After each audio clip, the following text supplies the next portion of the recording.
Pernah nggak kalian ngerasa kalian udah kerja keras, udah lembur sampai tipes, tapi perusahaan kalian atau mungkin hidup kalian gitu-gitu aja? Nggak ada orang yang peduli sama apa yang kalian kerjain. Kita hidup di dunia yang terobsesi sama apa gadget terbaru, apa fitur terbarunya, apa strategi marketingnya. Kita fokus ke hasil, tapi kita lupa satu hal yang paling fundamental. Kenapa kita melakukannya? Hari ini gue bakal bedah satu buku yang sebenarnya udah lama, tapi masih relevan di tahun 2026 ini. Buku yang bikin Simon Sinek jadi salah satu pembicara paling mahal di dunia. Judul bukunya adalah Start With Why. Sinek memperkenalkan konsep yang namanya The Golden Circle atau lingkaran emas. Kebanyakan orang atau brand komunikasinya dari luar ke dalam. Mereka mulai dari what. Gue jualan produk ini keren banget. Beli dong. Garing kan? Gak ada jiwanya. Tapi pemimpin hebat atau brand legendaris kayak Apple, mereka mulai dari why. Dari dalam keluar, Apple nggak bilang kami bikin komputer bagus. Mereka bilang kami ingin menantang status quo. Kami ingin berpikir beda. Why? Caranya dengan bikin produk yang desainnya cantik dan gampang dipakai. How?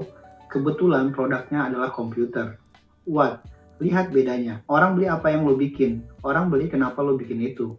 People don't buy what you do, they buy why you do it. Ini bagian what, tapi bagian tengah otak atau limbic system. Mungkin lu mikir, itu mah cuma ilmu marketing kecap. Enggak, ini soal biologi bagian luar otak kita, neokortex. Itu yang ngurusin hal rasional, data, dan bahasa. Tapi bagian tengah otak atau limbic system itu yang ngurusin perasaan, percayaan, dan loyalitas. Dan bagian ini nggak punya kapasitas buat bahasa. Itu kenapa kadang lu ngerasa, aduh secara data ini barang bagus, tapi kok hati gue nggak srek ya. Itu karena penjual gagal nembus limbic system lo. Mereka gagal ngasih tahu why-nya mereka. Keputusan terbesar dalam hidup manusia seperti nikah, milih pemimpin, beli HP mahal, itu diambil pakai perasaan, baru dibenarkan pakai logika. Sinek juga ngejelasin kalau di dunia ini cuma ada dua cara buat gerakin orang, manipulasi atau inspirasi. Manipulasi itu gampang, kasih diskon, kasih promo, nakut-nakutin, takut ketinggalan zaman, atau pakai tekanan sosial. Ini efektif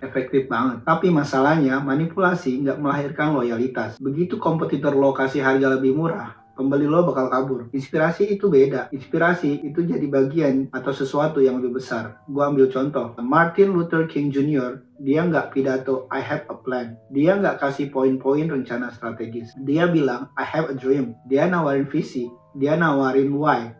Makanya ribuan orang rela datang panas-panasan tanpa undangan resmi. Karena mereka percaya apa yang dia percayai. Tapi jangan salah paham, punya why doang tanpa eksekusi itu namanya halusinasi. Lu butuh how, proses atau nilai, dan what, hasilnya.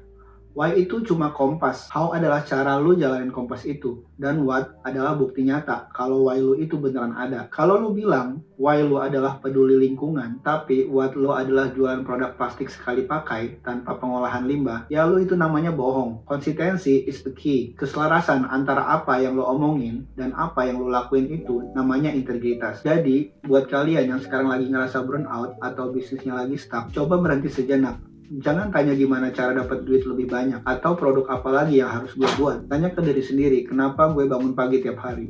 Kenapa perusahaan ini harus ada? Dan kalau besok perusahaan ini tutup, emangnya ada orang yang bakal ngerasa kehilangan? Cari why kalian, karena kalau lo tahu kenapanya, bagaimananya bakal jadi lebih mudah. Gue Bagadi, Start With Why, dan sampai ketemu di video berikutnya. Salam.